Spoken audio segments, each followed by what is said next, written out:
Welcome to Call Your Girlfriend. Hi, everyone. I'm Heben. I'm Tracy. And welcome to another round with Heben and Tracy. Hey. Pow, pow, pow. I need to improve my category of noises. I think I do too. I've taken to just screaming, which is not. If babies can do it, why not us? Yo, and what are we but really tall babies? Well said, Tracy. I'm really excited today because we have a special crossover episode. What's going on? What is a crossover episode of a podcast, Tracy? Who are we crossing with? Oh, I thought that was like a bigger philosophical question. Oh, like, no. Just who are you speaking to today? Well, we are super thrilled to welcome into our stewed the esteemed hosts of Call Your Girlfriend. Hey! Our favorite ladies from Call Your Girlfriend. Yay! Is this our first ever crossover episode? It is. Oh my gosh. This is wild. I'm excited. We got Nigatu and Ann Friedman on the show. What? Yay! What up? Hi, ladies. Hello. How's it going? Good. How are you? You know, body's broken, but we're here. Y'all have a podcast called Call Your Girlfriend, where it's basically long distance besties. The two of you call each other once a week and chat about stuff and things, as we are wont to do. I see some similarities. We're going to have a fantastic conversation. I believe you. Many sundry myriad things. Did I What? use myriad right? Yes. Oh, did I? Yes. What else? Yo, round of applause for Tracy, everybody. Myriad. Thank you. And sundry. So what else do we have on the show besides your incredible vocabulary? Thank you, first and foremost. We're going to talk about a bunch of stuff. We're going to talk about periods. We're going to talk about weed. We're going to talk about money and wealth management, which is like a white man thing as far as I'm concerned. I know nothing. I'm excited to learn some stuff. And we're going to do some fun segments. We're going to do Fuck, Marry, Mame. Ooh. We're here.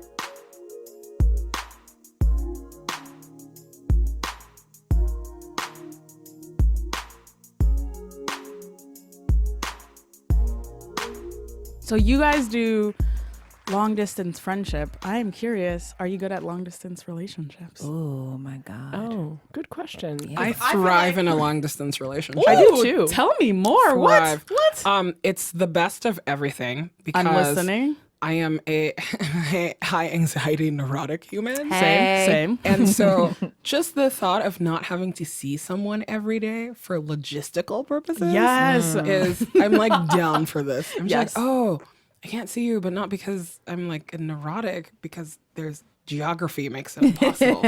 So you can blame other things. Ooh, I hear that. Also, I don't know. You have like time for your other life. It's almost always like you're on vacation when you're with the other person. Ooh. Yeah, see, that's why I feel like long distance relationships are the worst. Because when you're far apart and you meet each other, you're on your best behavior. It's like, oh my God, I love you so much. Like, whatever you want to do is like great. And just everything's perfect. And then you get in like the same space for an extended period of time. It's like, did you always snore like this? This is so insensitive to me. And then it falls apart. And then Wow. there you are. No, I'm just I may hoping. have been through this, maybe. I'm just hoping to be in a long distance relationship for Forever. the long haul. See, It's like you meet up for the wedding, and then you're like, see you in 3 years. People do that. People successfully do that. Yeah. And- oh my God. Well, I actually have a friend whose parents are college professors in different cities, which are not even like driving distance apart. They're a flight apart. And they see each other every other weekend. Like a and $200 flight or like Hawaii apart? like a $200 flight probably. They have Okay. professor money, though. They're okay. Sure. True. But I want to get the average range here. Right. My thing is that I've never had a serious relationship in which there hasn't been a long distance component. But I think for me, it works very, very well in the ways that Amina is describing if it starts long distance. If it starts in person and then you try to transition to long distance, that's where I can't hang. It's the so opposite. in your long distance relationships, is the end game ultimately to be living and cohabitating in at least the same city? Or is it just like, There's usually Follow where it not goes. like in my experience, like an agreed upon end game at the very beginning or at the outset. It's usually like a lot of question marks. Someone got a job, or like there's real logistical reasons why you can't live in the same place.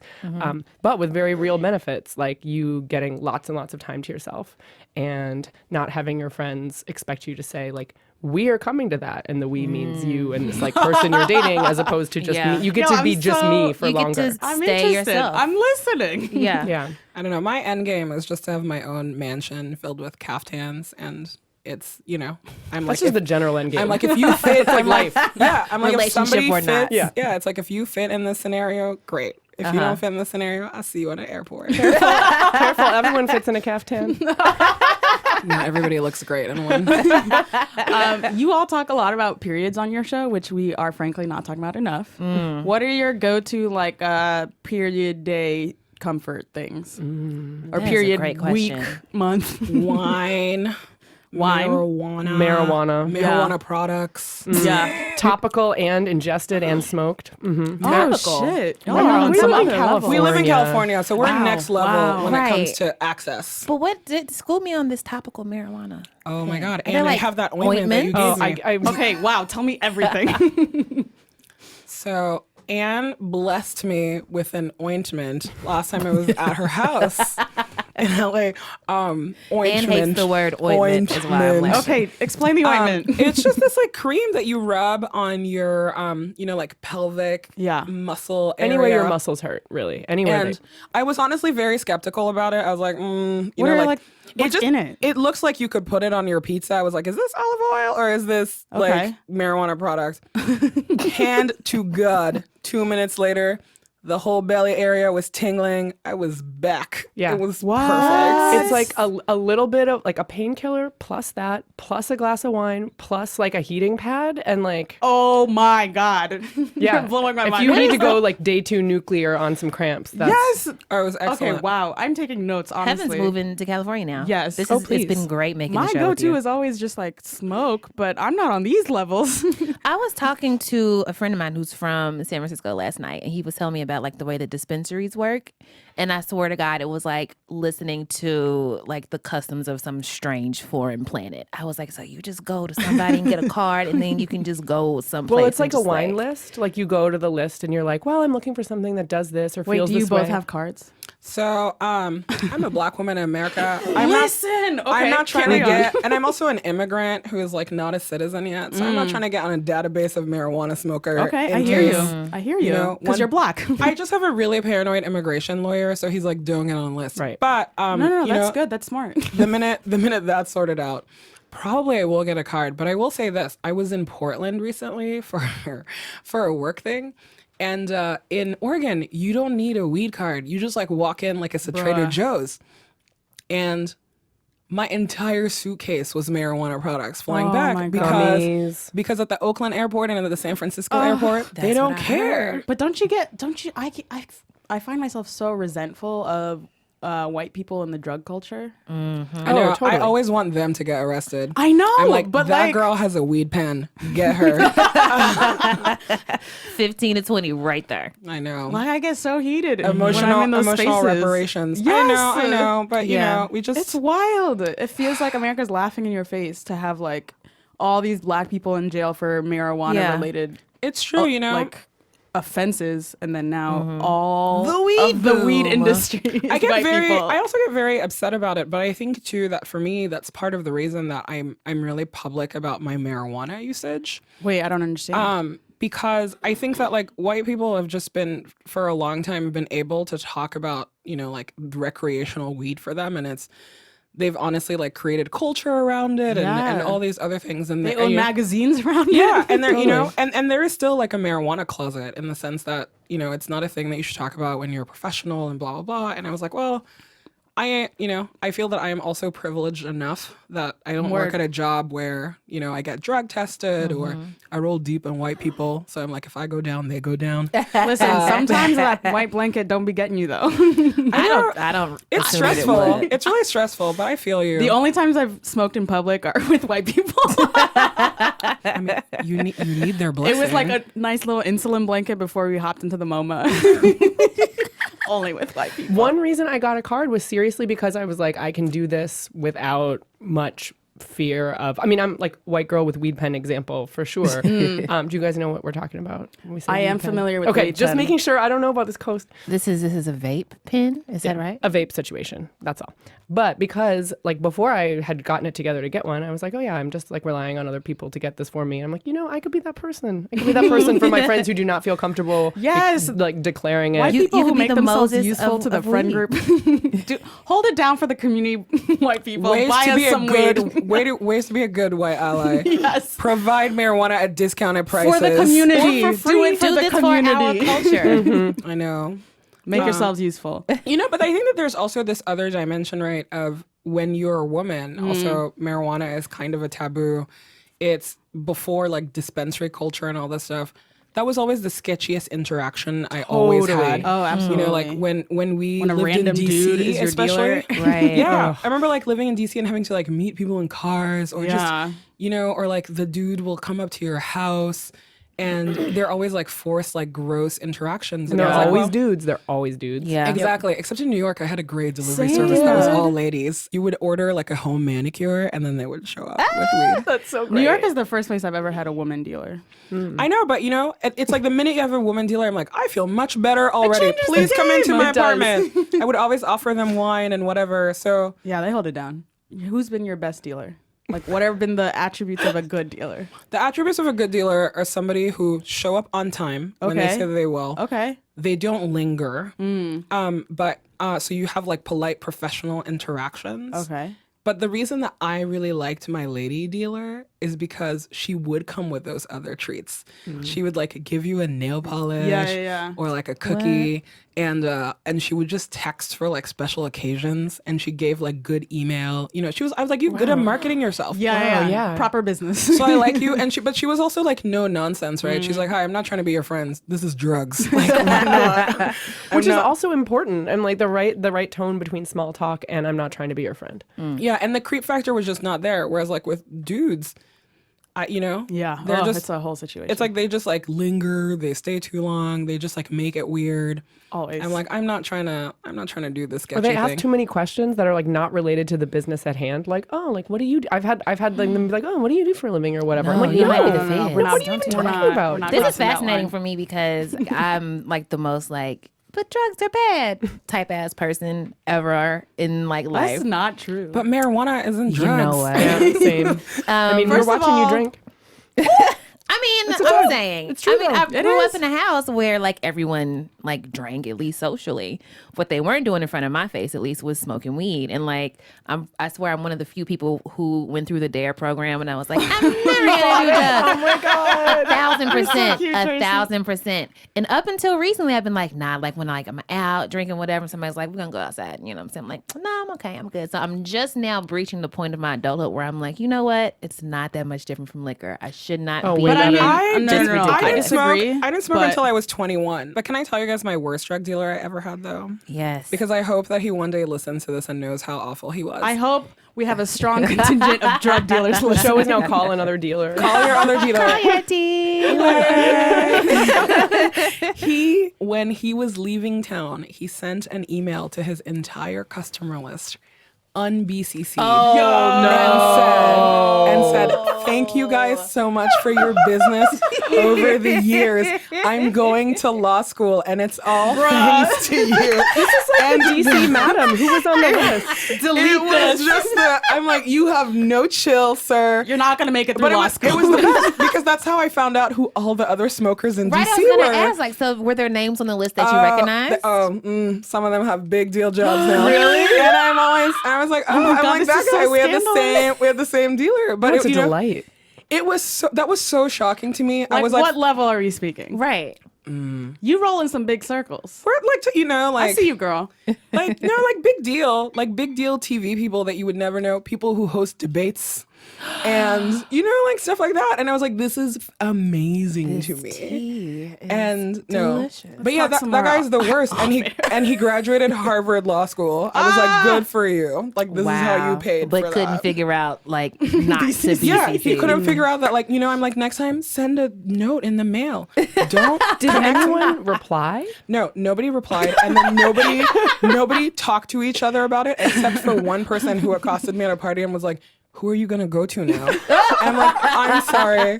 What are you talking about? I'm like, I'm sorry. I was like one of the few black people on this list. You asked these other people where they're going to. Rude. Yo, I really feel like I've been thinking a lot about other ways that women are missing out on like weed stuff because of like we don't ever talk about how to manage pain in real ways, and weed is definitely one of the real ways. If I owned a company, I'd be like, hey, every this time, Whoopi Goldberg is Yes. doing that now. What? Yeah. Say more. I have a condition that's very close to endometriosis, but I bleed like a gunshot victim every time I have my period. I have to have blood transfusions. I cramp so bad I can't even wear a tampon. Like that's the level of pain we're talking about. Oh my god. And for me, I'm like, marijuana really helps, and I'm not gonna be shy about it. Word. But Whoopi Goldberg started this company with this other woman who, her name is Maya something, so it's called like Whoopi and Maya, and they're gonna be doing like topical ointments and. Balms. Topical balms. We're gonna say the word Balms. ointment as much as possible because Anne hates it. I think it's a fun word. Wait, But can you yeah, but order that's- that like online? Not yet. No, not yet. I gotta move to California, son.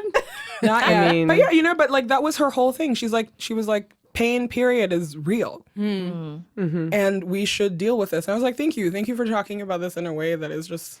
It's Also, like real talk. A lot of the women I know, that was sort of the health concern or the reason on the weed card is menstrual pain. Word. Because frequently it's good if you can say I was taking a like pharmaceutical prescription for this before, and that's why I'm applying for a card for it now. I want to switch to using marijuana to treat this condition. And a lot of women could be like, my doctor prescribed the birth control pill to deal with my period pain or my intense cramps. I want to transfer that and like start smoking instead. And so it's like I think sometimes it's like an excuse to get a card, but it's like for a lot of women, it's Word. real. Yeah. Yeah. Oh my God, California is the future, son. So I really like that there are like all these articles about like why black people are being left out of like the weed boom. But I personally don't feel like it's gonna get beyond writing articles and like talking about it online. Do you all think that there's gonna be like some great black owned dispensary somewhere that just like blows up? So here's the thing. I think that it's just like one of those other ways that like black people are just shut out of wealth, just like creating huge levels of wealth, and white people have had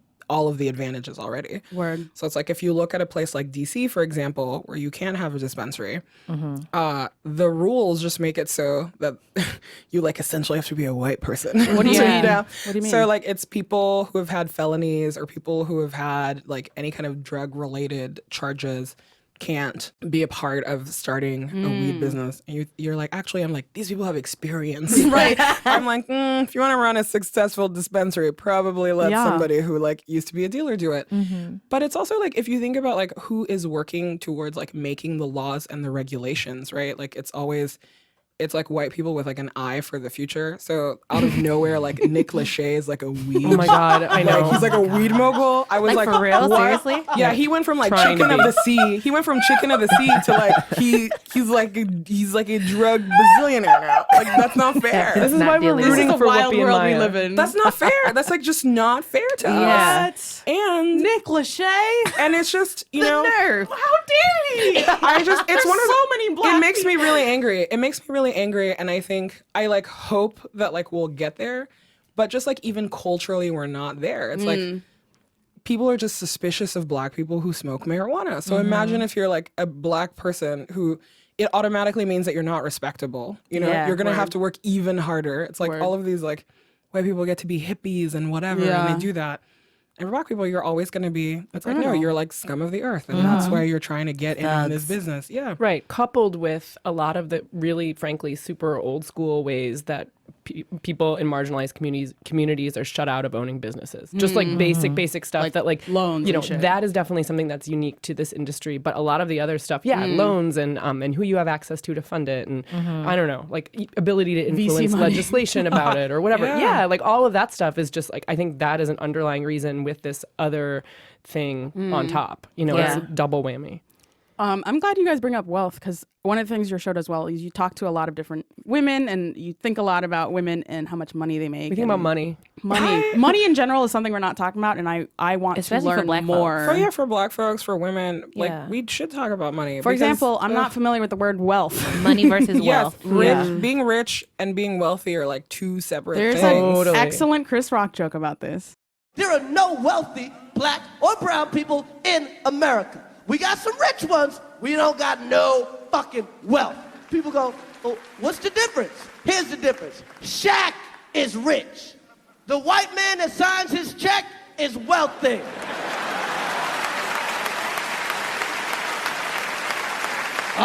Here you go, Shaq. Go buy yourself a bouncing car. Bling, bling. It's honestly like, to me, it's a thing that I think about a lot because I grew up in Africa in very just like poverty, and African poverty is like different from like poverty other places too. Where did you grow up? I'm from Amina? Guinea, but I grew up in Nigeria for parts of my childhood, and just like being surrounded by it. My parents were not wealthy, but they were international civil servants, essentially like diplomats. And my father would always tell us, just like that, this was his like African dad thing, where he's like, when I die, I'm not gonna leave you anything, but I can give you an education. And we're always like, what? Like, what is? We're like, I don't want to hear that. I'm just trying to get Air Maxes. Like, what? Like, I don't want to hear this. And it was just this thing, like, and he would just say it all the time, and you're just like, ugh, immigrant parents, and whatever. And it wasn't until I got to college that like the first part of the curtain like got. I don't know. I went to college in Texas, and I went to college with like some people who were really wealthy. Like some of these kids' parents are like oil money. Like, that's.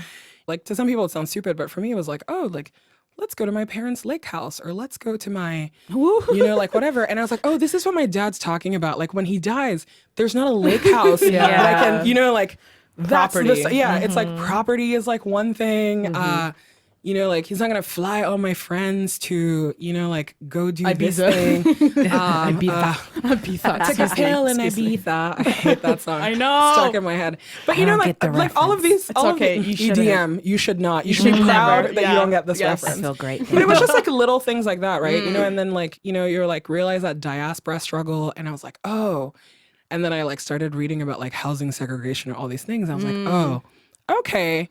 Like this, my friend's like lake house that I went to, like her family, they were able to do that on like middle class income. Yeah. Like, and it transfers through generations. And just thinking through like for Black families, what can you actually have that you can give to the next generation? And when you're shut out of owning property, or you're shut out of like, taking like great loans, or like you don't get a great education. Like these are all ways that you fall behind. And then you put it on a time continuum, and you're like, oh, I'm trying to catch up for like centuries. Right. There's been no accumulation. Yeah. Exactly. Yeah.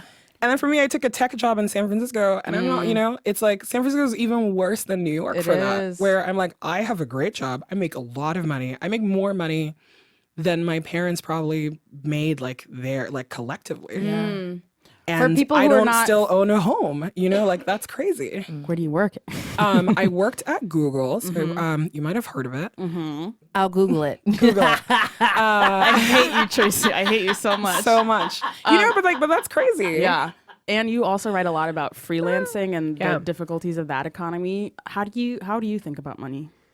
I think about money very differently now than when I had a full-time salaried job. I think the biggest difference is that when you are working full-time somewhere on salary, there are these very distinct points where you are like, okay, I'm going to level up. I'm going to negotiate for a better title, or I'm going to ask for a raise, or I'm going to move to this new job that pays me more.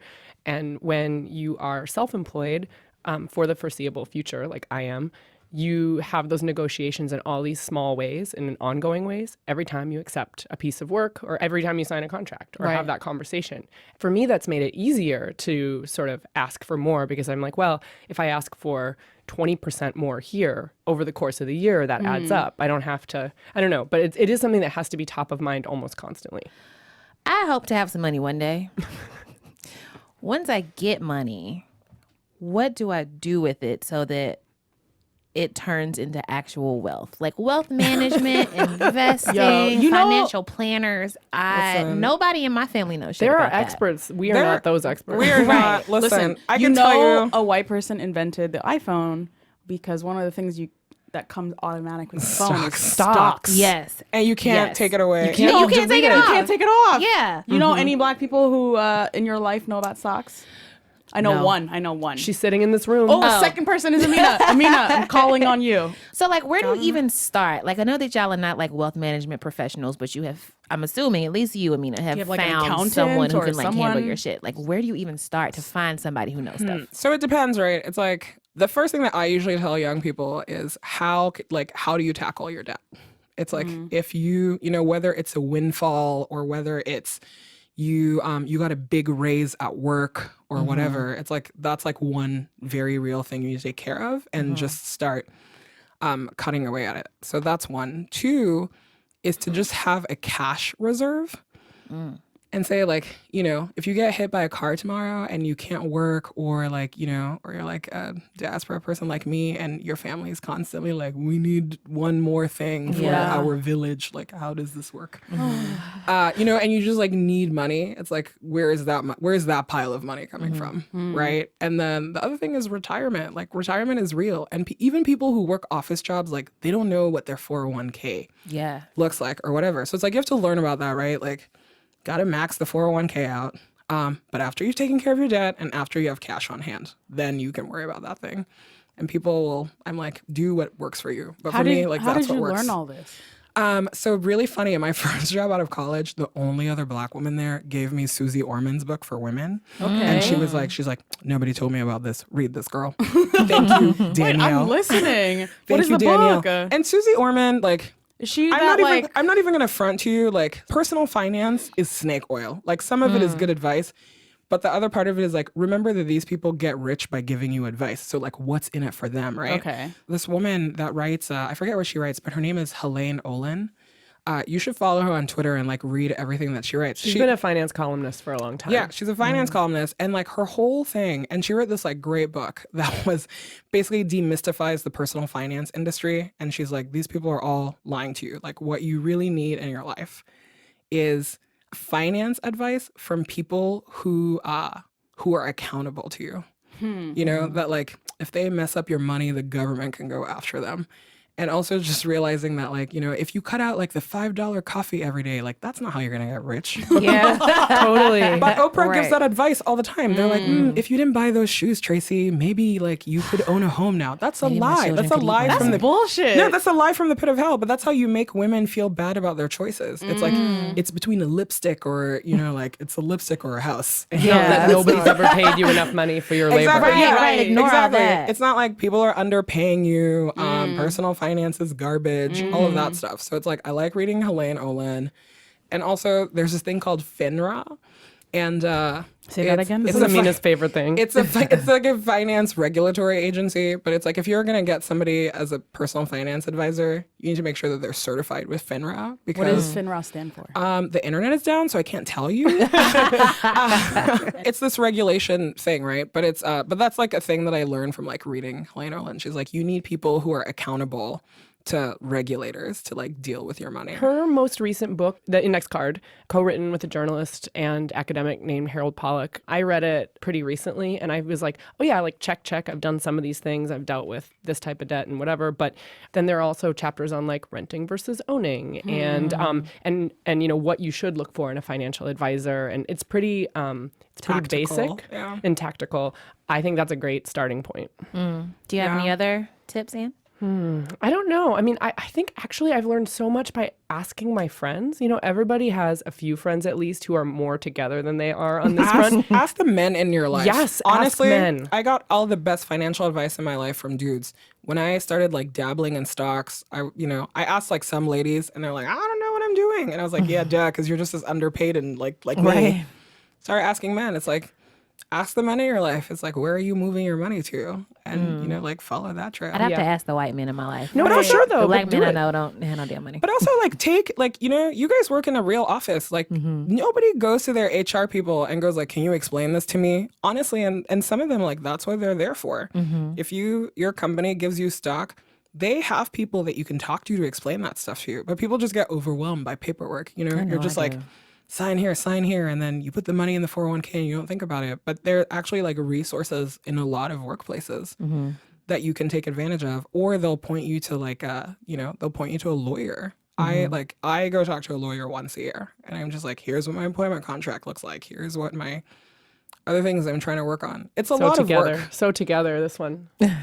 I feel like I've learned more about money and richness and wealth in the past 5 minutes than I have in my entire Facts. black ass life. Yes. So for everybody listening, I hope you have signed up for the newsletter because we're going to put all of the resources and books mentioned in the newsletter. If you haven't signed up yet, go to BuzzFeed.com/anotherround/newsletter. This has been amazing. We are not going to let you go yet because we want to have some fun and play some games.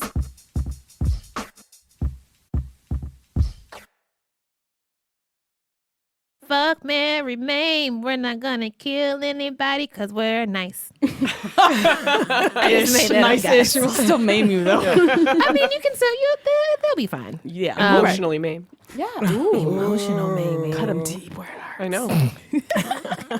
Today we have 2 rounds of Fuck, Marry, Maim for you. I'm so excited. Do you have a place where you would like to start, Heben? Okay, so I watch a lot of medical dramas. Sure. So I have a category that is hot fictional doctors. Oh, okay. You got your Jesse Williams from Grey's Anatomy. You got your McSteamy, which is the hotter one, not Patrick Dempsey Yeah, from Grey's Eric Anatomy. Dane, hello. Eric Dane, yes. Beautiful. And Clooney in ER. This one's easy for me. Can I take a pass? I don't watch medical dramas ever. But you know who these actors are. I mean, I do, but I feel like in Context the is context of important. no, I do You're feel right, like you're right. to answer hot fictional doctors, it's not like actors; it's in the context okay. of the show, and I'm gonna bow out. Good I point. respect that. Respect Yeah. them. I might have to bow out too because I also do not watch. I have no medical dramas. interest. All right, Amina. I got you, Heben. I would marry Clooney in ER. Okay. I would fuck McSteamy Okay. because Wait. Wait, no, don't finish this. he Okay, looks finish good this in a thought. towel. And does look incredible in a he towel. looks incredible in a towel. I'm gonna And get I would physically upset. maim the one person that you are both into in the studio. Why don't you like Jesse Williams? Okay. could you do this First to of all, us? I don't care for his character. Second of all, here's the problem with Jesse Williams. I'm about to break an exclusive on this podcast. Jesse Williams is a 9/11 truther. No, he's not. Yes, Stop. he is. He 100% is. Nobody realizes this on the internet except for me, who always goes, why is nobody else talking about this? He's always, I need some receipts. I follow him on Tumblr, you guys. Like, So since do I. before he was. I Okay, will what are the link you receipts? to all the things. Let me know. The receipts are when he'll post like conspiracy theory videos and go, it's like it'll be all the like jet fuel stuff. Oh, and he's no. like, we people should be paying more attention to this.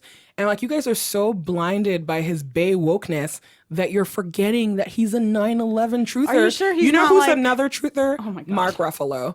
And those I like can't. But here's a question. That's where I draw the line. So can you hold the sins of real life Jesse Williams against hot fictional doctor I character? can't look past Okay, it. okay. I just can't Okay, look past but what it. if he has a point? Wow.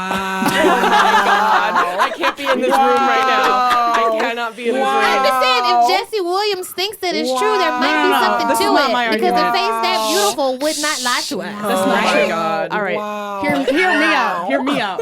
One thought. I feel like there's a large genre of Tumblr that's like ironic humor about fucking 9/11. Yeah, There's the a whole memes. genre of 9/11 Jet humor. fuel doesn't melt It can't steel melt steel beams. beams. Is not a meme.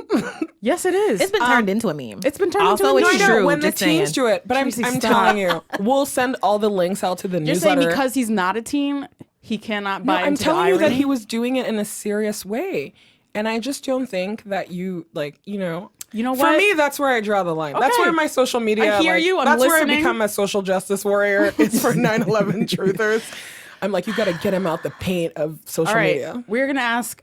We're gonna ask you to provide receipts. Listeners, please subscribe to the newsletter for all said I'm receipts. telling you, I would not Also- accuse somebody lightly of this. Jesse Williams. You know Jesse, what? I believe you. If you're listening, which I assume you are, call us. Yeah, come you on the come show on the to show. We have defend so your many honor questions. because it has been besmirched beyond recognition. Jesse, call me. We'll talk about it. All right, Jesse, Next DM me. category. Our next category is very problematic bays. You got your problematic bays, and then you got your very problematic bays, right? Good thing I'm mostly attracted to problematic bays. Perfect. Number 1, Dick Cheney. The face that she just made. She's throwing into clothes. Number 2, Donald Rumsfeld.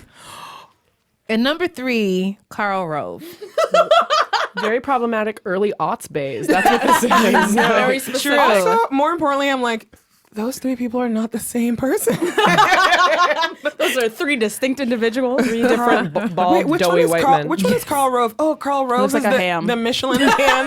The Michelin man one. Turd blossom. That was running around Fox News trying to call the election. Is that one Karl Rove? Yeah. Okay. He's like, wait, And then- Connecticut though, Connecticut. And then Donald Rumsfeld is the we don't know what we know until we know what The we unknown know. unknowns. Know. Okay. Yeah. And I'm And just trying to then- get them together. Yeah. Dick And- Cheney shot a man in the and face. Dick Cheney's Yo. bionic heart who All right, shot somebody. This is my pretty 9/11, gangster. not my 9/11, but the one thing I am a conspiracy theorist about. Wow. Let me rephrase that. Wow. Oh my God. So in what universe does a man shoot another man and then the person he shot apologizes on national television? In the Yeah. white man's world.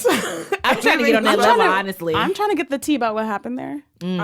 And like I was reading the medical reports. Oh my God. First of all, Kevin. it was pellets, okay? It's not like he shot Okay, him with bullets. So I was reading the medical report. This is what I thought as well. I was reading the medical report and they were like, the doctors describe it as like you had something very close to a heart attack, and the way it was described in the press was definitely not that severe. So I do think there's a lot being downplayed and a lot not being said. That's all I'm saying. Carry on with your choices in these categories. I just want to put it out there. It's a suspect story Do you from have the answers? early 2000s. All right. Fuck Mary May. I mean, I think this is easy. What? I mean, sorry. Go for in it. that it's all terrible, right? I mean, Sure, like, you know, sure. sometimes Right. it's like when everyone is on an equal plane of terrible, you can't really. Anyway. Yeah. So, maim Dick Cheney, obviously, you know, karma, whatever. I That's don't know. Maybe psychologically maim, you know, like physically he's like Both. he's like a robot, so you can't really do anything to him physically, right? Like he's already bionic. Mary Rumsfeld, due to the unknown unknowns, maybe, you know, there's like some sort of, I don't know, maybe you could find something out. It's like an investigative reporting I like respect mission. this. I respect this one without. But that means fuck Karl Rove, which is the horrible outcome of this is that someone has to get fucked. I'm like, I would maim myself. I know, right? Is that an option? You know, I feel like Karl I would Rove looks also like marry an agile man. Rumsfeld because my. Hold on, wait. my- I'm sorry. Time out. Hold on. I mean, Wait a minute. not in Wait, a I need you positive to- way. Hold on. No. You in the corner. I didn't say Heaven. anything. I need you to repeat what you just said. What did you say? I just mean of all of them, Karl Rove looks like the most agile man. What? The one who could move the most. You don't think Rumsfeld? Rumsfeld. He's dust. No, I think you're mixing them. You should do a Google. Yeah, No. do a White man Google. face know blindness who is I'm real. talking about. Are No. you sure? I'm just trying to help. I'm not trying to white explain to you. I just think you should look them up I again. hear you. I cannot tell white man apart, but I do know these three No, distinct but individuals. like, listen, Rumsfeld, he can like stand at the podium. Those other two is like Karl Rove is a unclear. potato, like No, shaped like a no. potato. Rove be moving. That's He be David moving. Gergen, and Rove be moving. Rove You know- be roving. it is true. I will allow it. It is true that Rove he be tried. He roving. got Megyn Kelly like out of her chair That's that what one I time. mean. Yeah, he be moving. No, Rumsfeld. Also, I've read Rumsfeld's memoir because I was had a boss who gave it to me, and he Oh was my like, "These are God. great leadership tips." Oh and I my was god! like, Please tell me everything. except that he was acting on wrong information / almost. What? But what are the leadership tips he thinks You he's know, like how ostensibly providing? It's just like military stuff, right? They're always just like, be strategic, be a leader, and they don't really tell you whatever. okay. But he just like, it was like the first time that he seemed human to me. And I was like, oh, you're not a robot. Huh. But, you know, not impressed with any of, these are very problematic days. Woo. Yeah, you are amazing sports. I would have Thank been you for like, playing no, along. I'm Wait, not gonna do it. Y'all have to answer it. Yeah. Oh, No, we we're don't. running, Yeah, you do. we're We're running running out of out of Good thing I have my own time. podcast where I can ask you this. Oh no. Wait till we're hosting. We obviously have to have you back because there's so many more conversations that we absolutely need to have about Karl Rove and beyond. Thank you so much for coming on the show. Thank you for having us. Thank you. You guys so look much, like you regret it ladies. so much. We had a great. No, I am just, my face is doing this because I Google image Karl Rove and the first combination was Karl Rove ham. I told you you look like a ham. Yep. Let me see. Colbert was the biggest proponent of him looking like a ham, and I've never gotten over that ever since. It does look like a ham. Thank you so much for coming on the show, ladies. Please come back Thank soon. you so much for having us. We had such a good time. Anytime. Where can the people find your work and your show? Callyourgirlfriend.com. And we're on Twitter and Instagram at callyrgf. And you can subscribe to our bomb newsletter called The Bleed. It comes once a month. Oh my God, that's That's OD. Once a month. Sync your cycle with us. It's a mess. but Good tagline.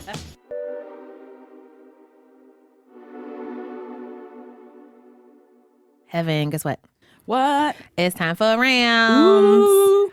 Who or what are you buying a round for today? Okay, so I would like to buy a round for Black girlfriends everywhere. Oh my gosh, I'm already about to cry. I know, me too. Ever since I read Padma Lakshmi's book, I've been thinking a lot about all the times in our lives that we ignore our own pain, which is a thing that even medically is a situation. Like doctors underestimate women's pain, or we ourselves are like downplaying it and we're like, I'm being dramatic. It's like, no, we're at an 11 on the pain scale. Yeah. It's okay to feel pain. Anyways, so I feel like I'm trying to get better at acknowledging the pain in my life. Like physical and otherwise? Yes, physical and otherwise. Even just like basic things like paying attention to how much my body is in pain. Right. Like, I'm a woman who downplays her pain. Yeah. Do you find yourself in physical pain a lot? I do sometimes. I do. I feel like the mental health, physical health distinction is not useful because they're the same sometimes. But mostly, it's also just pain other places in your life. So I was talking to my girlfriends. You know, the debrief. You're at drinks. All right, what's good this week? Right. Microaggression of the week. What's the best one? Or like, you know, just talking about our lives. I really feel like it's important to have those spaces where you can talk about your pain. And I really feel blessed to have such dope women of color in my life. Aw. There's like this whole sociologists call it standpoint theory. Oh, please tell me more. I call it my life. Basically, like thinking about social issues from the vantage point of the people who need it the most. And like when you're at the fulcrum of Black woman, you see a lot.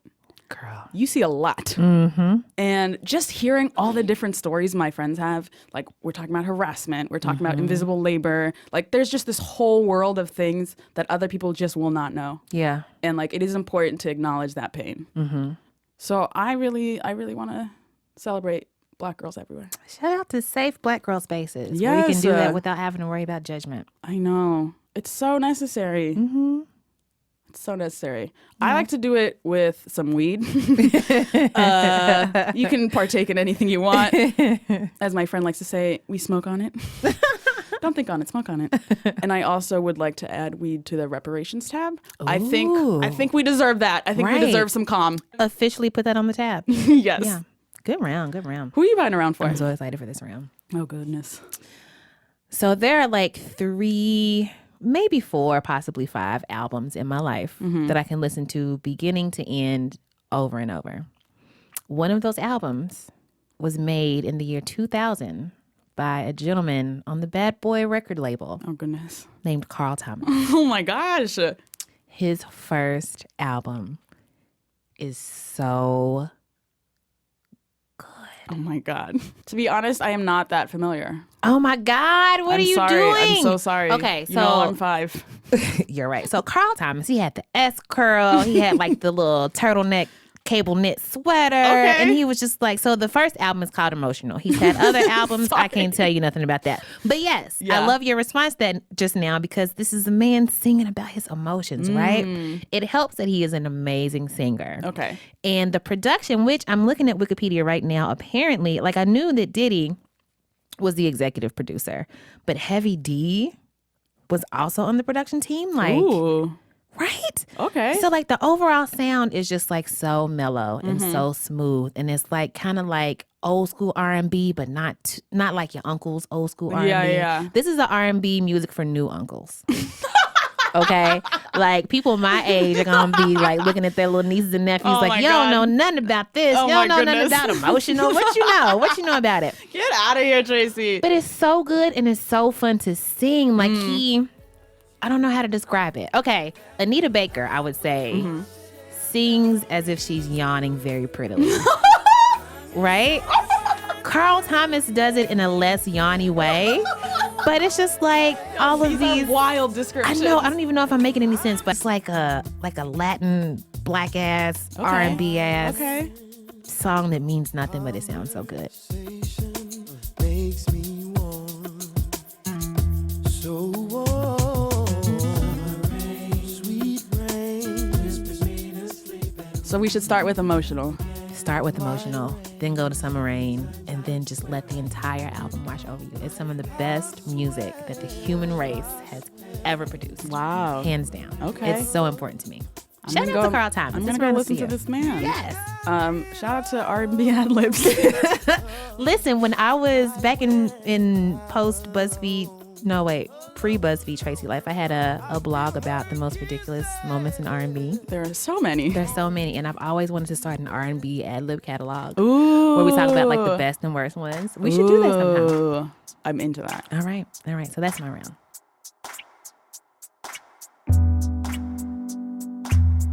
Haven't we made it? Hey. Haven't we made it? Hey. Thanks so much to Ann and Amina who stopped by Word. our little humble stew so that we could do our crossover episode of Call Your Girlfriend, which we are at least as of now calling another girlfriend?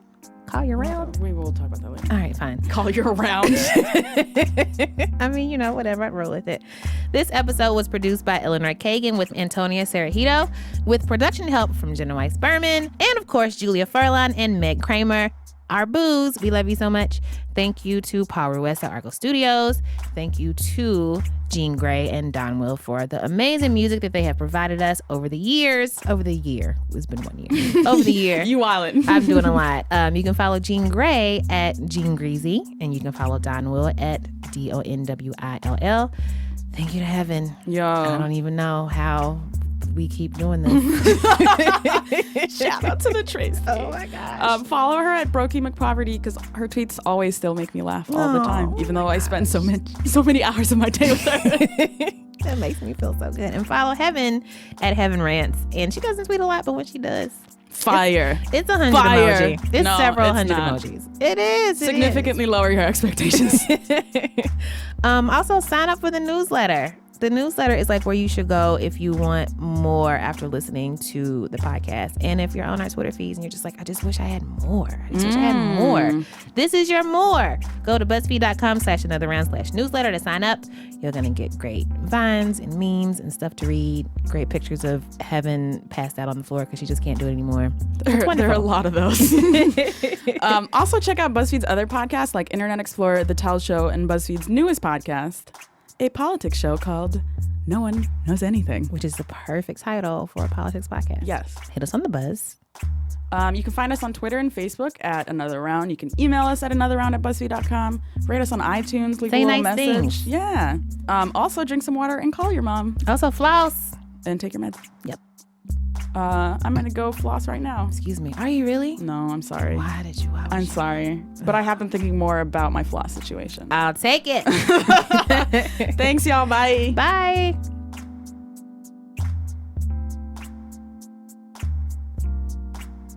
You look like the picture of that cat that bit a cactus. And then afterwards he was talking about. That was your face.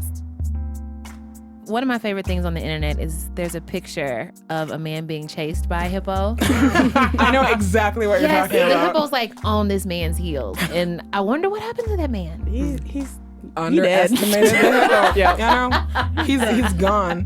Have you also seen the hippo just like eating that watermelon and it just like crushes it? Chomp in one Good chomp. gif. Very good. It's like a very soothing gif for me. Yo, Very true. shout out to hippos. Shout out to hippos, Yeah. which, by the way, definitely have souls. They do. Definitely.